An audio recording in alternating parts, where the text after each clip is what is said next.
ce qui est bien en Afrique, en Côte d'Ivoire même, c'est qu'on est tous connectés. On est connectés avec des gars du Ghana, on est connectés avec des gars d'Afrique du Sud.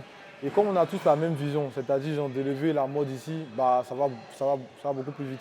Je veux que Blue Lab soit le lieu de rencontre en Côte d'Ivoire, en Afrique aussi. Et c'est un peu ce qu'on a voulu faire en réunissant pas que des marques de Côte d'Ivoire, mais aussi des marques de toute l'Afrique. Donc vraiment, c'est que ce soit le lieu de rencontre. On prépare des événements, on prépare des concerts, des pop-up, on prépare des expositions. Et vraiment, ce qu'on veut faire, c'est faire bouger les choses. C'est juste la continuité d'autres mecs qui étaient là il y a 6 ans, à CND, qu'on veut reprendre ici.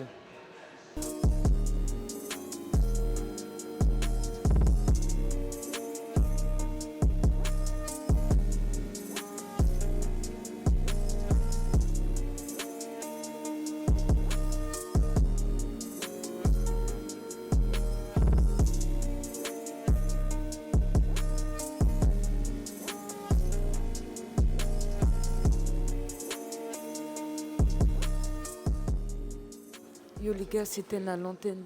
Là, je suis arrivée au Blue Lab. Donc hier, il y avait une grosse soirée. Vous avez vu, hein, c'était vraiment lourd. Il y avait grave du monde et tout. Et j'en ai profité pour rencontrer d'autres personnes. D'où, du coup, le créateur de Blue Lab, un des créateurs de Blue Lab. Et là, ils ont une sorte de ce que j'appellerais un pop-up store, un endroit où en fait il y a différentes marques que tu peux acheter. Là, il y a une marque ghanéenne qui s'appelle Free the Youth. C'est une marque que je suis depuis pas mal de temps. Et puis, il y a des marques ivoiriennes aussi. Ici, en fait, vous viendrez ici, les gens qui kiffent les sapes, le streetwear, tout ce qui est lifestyle et tout, vous pourriez vraiment, vous allez vous faire plaisir ici, en fait. Il y a du Made in Côte d'Ivoire, il y a Made in Africa et puis il y a Made in Road Ride. Tu vois ce que je veux te dire? Donc, si t'aimes la sape, si t'aimes le streetwear, l'esprit hip-hop, la culture, etc., tu vas kiffer ça de ouf. Donc là, ils sont en train de préparer parce qu'ils font l'inauguration dans genre pas trop longtemps, hein. Là, il est 13h et quelques et c'est à 14h. Donc voilà, je vais en profiter pour faire une interview et vous parler un peu plus profondément de ces designers, ces créateurs de marques de la Côte d'Ivoire.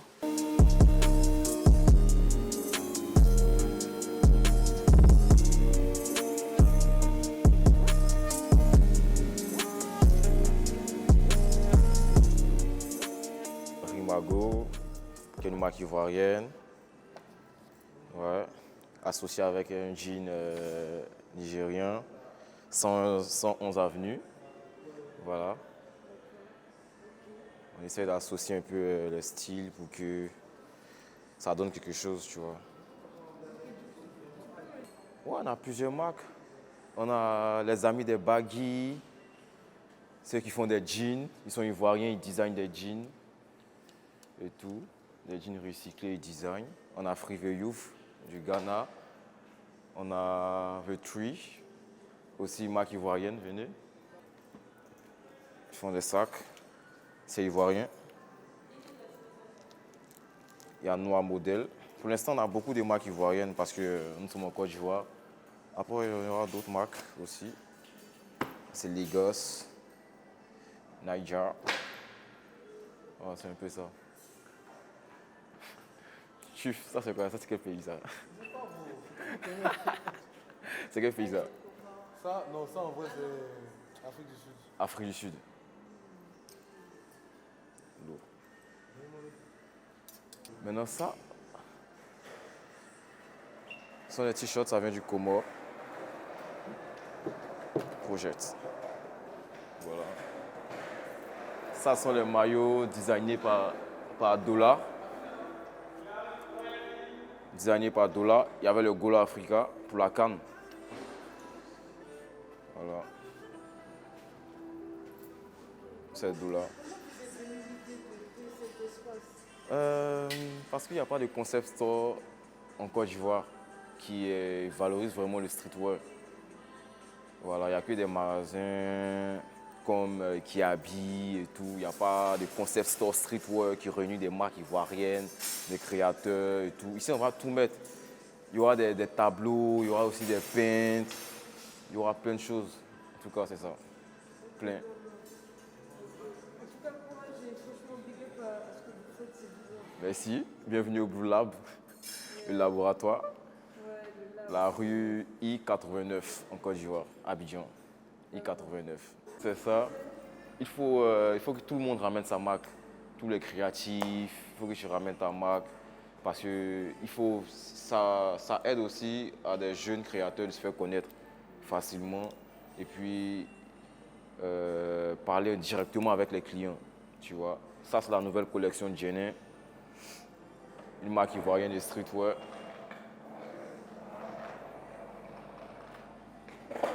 C'est la nouvelle collection de Djenin. À Canfiche. Peu importe d'où tu viens, tu peux envoyer. Tu envoies tout. Même si tu fais des tableaux, tu vois. Tu es peintre. Mais si tu. Tout ce qui est artistique en tout cas, qui peut être vendu ou bien être exposé même ici, simplement, tu es invité. Voilà. Je m'appelle Gaston Ouedraogo, je suis le créateur et founder de Blue Lab. Qu'est-ce que je peux dire d'autre sur moi? J'ai aussi une marque de vêtements qui s'appelle Jenna, où je travaille avec Jean-Yves qui travaille aussi dans l'équipe de Blue Lab. Et c'est à peu près tout. Blue Lab, en gros, c'est un concept qui me tenait à cœur parce que déjà, j'avais prévu de faire une boutique pour moi, pour ma marque de vêtements. Et je me suis dit que je voulais exporter en fait la culture et pas que garder ça pour moi-même. Donc quand j'ai voyagé, j'ai fait quelques voyages, je suis parti en Afrique du Sud, je suis parti à New York. Et il y avait vraiment cette ambiance de concept store, pop-up. C'est un truc que je trouvais qui manquait en Côte d'Ivoire, sachant qu'il y a énormément de personnes en Côte d'Ivoire qui ont du talent, qui ont du potentiel, qui ont des marques de vêtements. Du coup, je me suis dit, autant prendre le projet, enfin l'idée autre part, monter un projet et monter l'équipe.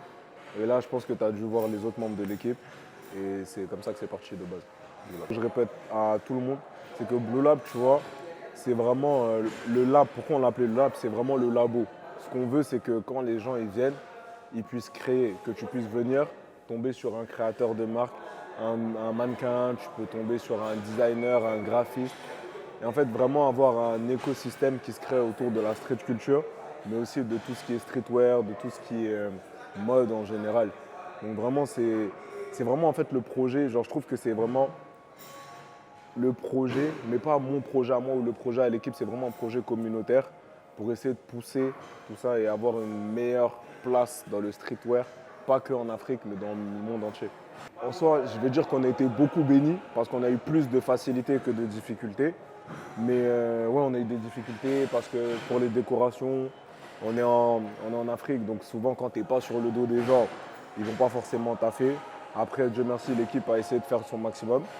Mais on a eu surtout beaucoup de chance. On a plus de chance que de difficultés. On a eu le soutien de Frido Youth, des marques comme 100 Avenue du Nigeria ou King on Horses. Vraiment, on a eu beaucoup de chance. Et je pense que c'est un grand projet. Il y a encore des petites lacunes, mais on va essayer de pousser avec le temps et de faire ça bien. En vrai, si j'ai un seul truc à dire, c'est que, je vais même en dire deux. La première chose, c'est que de ce que j'ai vu, ça ne sert à rien de gatekeep, de ne pas vouloir donner ses plugs, de ne pas vouloir donner ses adresses, de ne pas vouloir dire où on imprime et même quelle qualité de t-shirt on a, parce que ça ne change rien. Aujourd'hui, tu prends toutes les plus grandes marques qui existent, elles ont toutes le même producteur. Mais en vrai, ce qui change, c'est ce qu'il y a dans la tête et ce qu'ils vont délivrer. Moi, ce que j'ai dans ma tête est totalement différent de ce que toi, par exemple, tu as dans la tête. Et c'est ça qui est le plus important. Donc ça, c'est le premier conseil.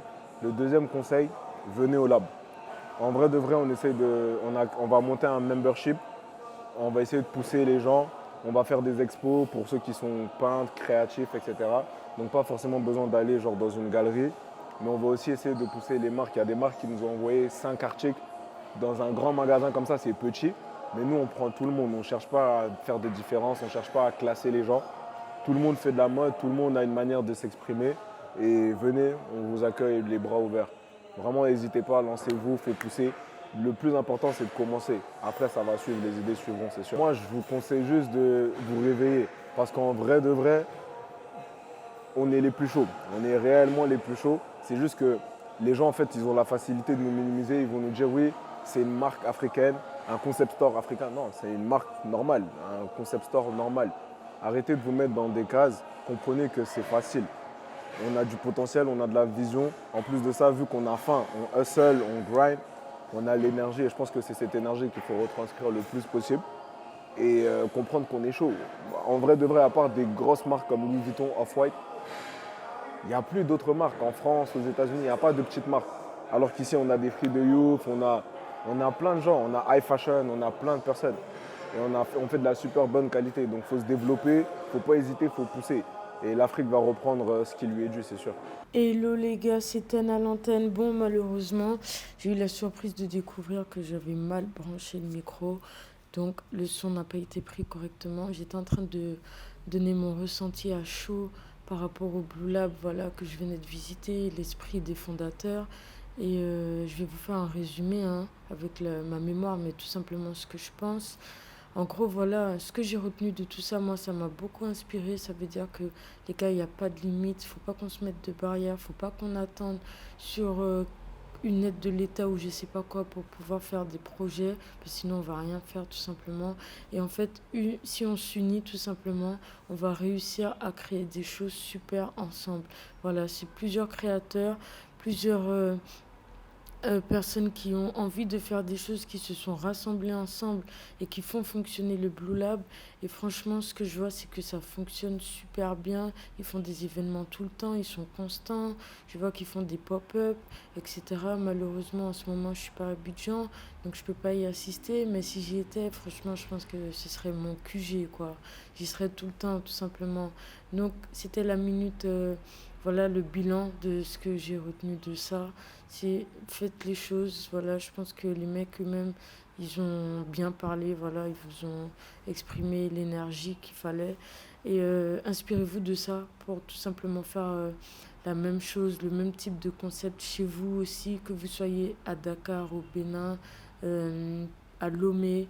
Voilà les gars, n'hésitez pas en fait. Et c'est comme ça qu'on va faire avancer la culture, qu'on va faire avancer les choses. Et comme je dis souvent, les gars, c'est for us by us, hein, déjà, pour commencer. Et enfin, surtout par nous, pour tout le monde, en vrai. Mais faisons les choses et on n'a qu'une vie. Donc, au lieu de se plaindre et de se dire pourquoi, ben, trouvons les solutions et disons ben, parce que, tout simplement. Voilà, merci. C'était Ten à l'antenne.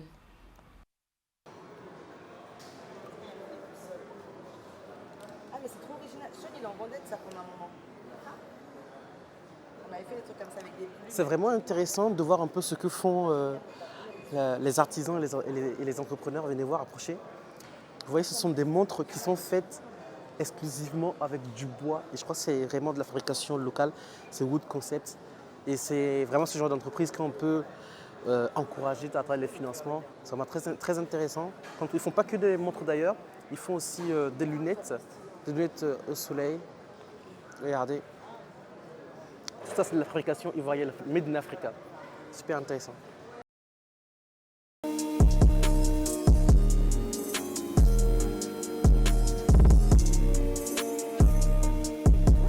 Ok les gars, du coup là on est au Ivoire Trade Center je crois. Donc c'est un endroit, c'est un sorte de centre commercial où il y a pas mal de restos, on peut manger, il y a des pâtisseries, il y a différents types de choses, il y a des magasins et tout. Donc là c'est la première fois que je viens là. Et en vrai c'est super sympa. Donc ben regardez, je vais vous donner des news. En tout cas là on va un peu kiffer. Et je vous ferai mon retour d'expérience après. Je vais vous montrer les différents types de restos, tout ça qui s'y trouve. Yes sir. Donc là les gars, j'ai pas pu filmer malheureusement l'ITC tout simplement parce que c'était interdit. Voilà, les caméras sont interdites.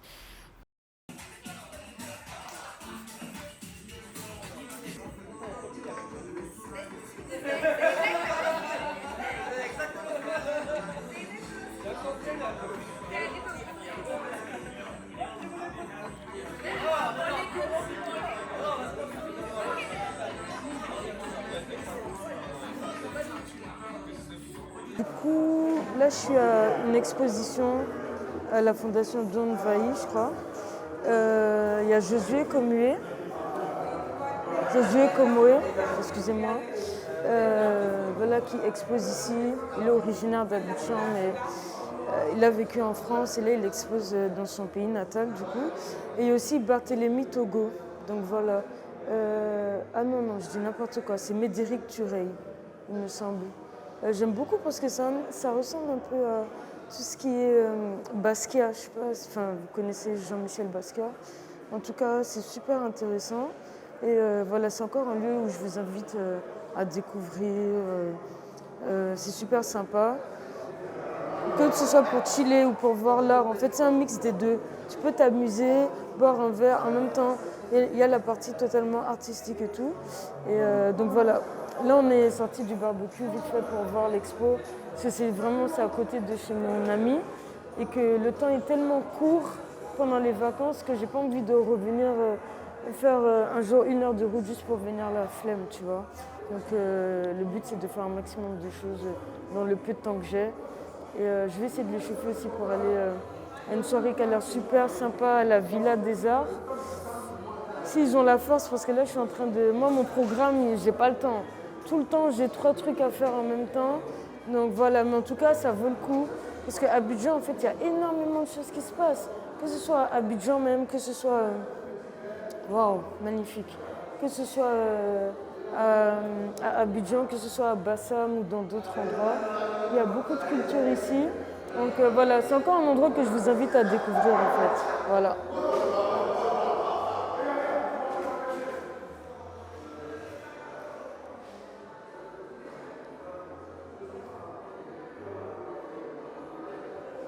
Trop beau. En tout cas, les gars, à Abidjan, il y a beaucoup d'artistes, il y a beaucoup de galeries, il y a beaucoup de choses à faire. Et je vous invite à venir voir tout ça de vous-même et à en profiter, à venir vous ressourcer à ce niveau-là. C'était Ten à l'antenne. Hey yo les gars, c'est Ten à l'antenne. Donc là, j'en profite de cette soirée pour interviewer du monde parce que voilà, j'ai quelqu'un que je viens de rencontrer ici qui c'est sa première fois en Afrique et je veux son ressenti à vivre. Je veux pas l'influencer, donc je vais la laisser parler. Je vais juste lui poser les questions. Vous allez voir par vous-même. Donc bonjour, est-ce que tu peux te présenter, me dire où tu habites? Salut, je m'appelle Karine, j'habite à New York, je viens de Montréal originalement, j'ai grandi là-bas toute ma vie. Ça fait 3 ans que je suis à New York et c'est ma première fois en Côte d'Ivoire, je suis ivoirienne. Ok, super. Du coup, c'est quoi ton impression sur la Côte d'Ivoire avant de venir et maintenant que tu es venue? Bon, avant de venir, je prenais mes précautions, je voulais pas venir, j'avais peur, les bibites partout, insectes, rats, souris, les gens qui volent, les gens qui se font kidnapper, on te jette dans un puits, je niaise pas. C'est drôle, mais je niaise pas parce que c'est vraiment ça que je voyais dans les médias, sur Facebook. Tu vois, les groupes random, les familles random qui posent de « mon enfant a disparu, puis on l'a jeté dans un puits, on l'a découpé ». J'avais peur, je me suis dit que j'allais jamais venir en Afrique. Ok, ma mère, elle a jamais essayé de m'amener en Afrique. Et récemment, je vois dans les médias, Instagram surtout, les filles qui voyagent souvent en Afrique, mais je me dis, il y a quoi en Afrique? Genre, ça a l'air d'être la belle vie, ils sont bien habillés, les ballers Nigeria, tout ça. So, je suis comme, laisse-moi découvrir mon pays, puis c'est la canne. Carrément. So, avant de venir en Afrique, en général, laisse-moi venir en Côte d'Ivoire. Ouais, c'est ton pays de base. C'est mon donc... pays. So, en venant, j'avais super peur. J'étais vraiment, je vais amener certains trucs, je vais pas amener certains trucs. J'avais même peur d'amener mon téléphone, je vais pas mentir. Wow. Mais je me suis dit... On t'aurait acheté un Nokia, genre. Non, j'allais apporter mon iPhone 10 XR qui est brisé, mais je me suis dit, calme-toi, tout le monde a l'air d'être relax. Ok. So, Ah ouais, donc t'avais vraiment peur de... J'avais vraiment peur, j'ai vraiment peur. Tu sais, t'habites à Montréal, t'habites à New York, c'est fou aussi. There's gun violence, everything. But it's like, you're kind of used to it, and if you are careful, you feel like nothing is going to happen, right? Ok. But here, it's like, I Pourtant, don't tu know. sais, moi, ça me fait peur, New York, de ouf. Hein. Je me dis, là-bas, c'est la violence, les C'est la policiers qui violence. tuent les Noirs. Oh, ça, je sais pas. Ça, c'est vrai, oui, mais c'est toujours qu'est-ce que les médias vont montrer, tu comprends? La violence, les gunshots. Moi, je travaille à un hôpital et il y a beaucoup de gun violence. Je vais pas mentir, chaque semaine, j'ai des patients avec qui se sont fait shot. But it's like, you kind of get used to it. Mais de venir dans un complètement autre continent que tu connais rien, à part ce que tu vois à la télé, ce qu'on te dit, c'est différent. Ouais, Ça fait un peu peur. Et bien maintenant, justement, que tu es venu, concrètement, qu'est-ce qui s'est passé? Comment tu vois les choses? Regarde cette belle villa. Oh my gosh, like I want to buy a house here. I just want to move here. I just want to, maybe not move here, but come for a vacation every year. C'est beau. Comme, depuis que je suis là, ça fait 2-3 jours. J'ai pas reçu mes bagages encore, mais je reste même pas. Je suis comme, c'est relax. Je suis là pendant 3 semaines. Genre, mes bagages vont arriver à un moment donné ou un autre, puis Je relaxe, il fait chaud, c'est pas très humide, mais c'est un bon show. Les gens sont un vibe. You know, I feel like people will talk more to you if they know you, but comme tout le monde, like, it's a vibe. C'est pas aussi sale qu'ils le montrent à la télé. Comme les gens habitent dans des belles maisons, des grandes maisons, les marchés, la nourriture, like, les restaurants. Les gens sont gentils. Les gens sont gentils. Ouais. Écoute, attends, les restaurants qui ressemblent aux restaurants de Montréal, là, Ouais. c'est un truc de ouf, OK? Ils sont super avancés en Côte Carrément. d'Ivoire. À Abidjan, ils sont vraiment avancés.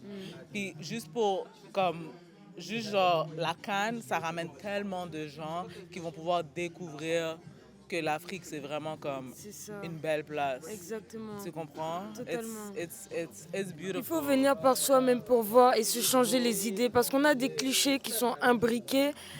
Mais heureusement, comme tu dis qu'il y a des pages comme Insta et tout, c'est dommage même qu'on soit obligé de passer par Insta. Parce que quand tu tapes encore sur Google, tu vois des trucs de fou. Mais les gars, la réalité, c'est autre chose. J'ai vu des Haïtiennes, des gens du coup de la Caraïbe, des gens qui viennent vraiment de partout, des States, et qui sont en train de découvrir, se rendre compte que... Tout Montréal est en Côte d'Ivoire en ce moment. Sérieux? Tout Montréal est en Ah Côte ouais, d'Ivoire. donc il y aura des connexions de fou. Les gens découvrent, puis malheureusement, c'est vrai, par médias qu'on découvre, mais au moins, il y a une façon de découvrir. Exactement, Au moins, il y a une exactement. façon de voir, oh my gosh, cette fille-là est toujours en Côte d'Ivoire ou au Sénégal, ou laisse-moi y aller. Tu sais quoi, tu m'as parlé de Dakar, Ouais. je regardais Maîtresse d'un homme marié, Ah. et puis je regardais aussi Karma. Karma, ouais. Depuis que je regarde ces émissions, c'est tellement des belles places à Dakar. T'as vu? J'ai jamais Tu imaginé sais que Dakar, le c'est Sénégal- magnifique, il faut que tu fasses un tour. I seen. Genre. Comme ils ont tellement des belles places que je penserais même pas. Tu vas tomber amoureuse de Dakar, vraiment. I have to go. Yeah, you have to. C'est juste magnifique. So, you know, thank you for making this documentary, for showing people like it's a beautiful place. I'm excited. I'm here for 3 weeks. I'm about to get turned up. Ok, that's cool, man. Est-ce que tu as juste un message à dire à ceux qui nous voient? Oui, venez découvrir l'Afrique. C'est une place magnifique. Vous n'allez pas regretter. On m'a souvent dit que dès que je vais venir, je ne vais pas vouloir retourner. Je ne sais pas encore. Ça fait 2 jours que je suis là, mais je peux vous dire que je suis super flex. J'ai vu une vidéo, ça dit « Soyez flex ». So, venez visiter, amusez-vous, découvrez, planifiez des activités. Il y a toujours des affaires à faire. Alors c'est ça. I love it here. I love it here. I love it. I love it. We love it Yeah. We love Notre it. Ivoirienne, notre Ivoirienne. Abidjan est doux, c'est ça qu'on a dit. Abidjan non? est doux. Abidjan est doux, les gars. Abidjan est doux, Abidjan est zo, Abidjan est chic, Abidjan est everything in the world. Period. Non, Abidjan est doux. Genre, franchement, venez kiffer Abidjan. C'est comme Miami, en fait. Vraiment, en plus, c'est En vraiment vrai, ça. c'est pas des lol. Hein. Non, c'est pas Elle est américaine, elle sait de quoi elle vous parle. Je suis canadienne, ouais. Canadienne, mais tu vis aux States. J'habite aux States. Yup. Yo, c'était à l'antenne. Abonne-toi, my G. From Africa to the world, baby.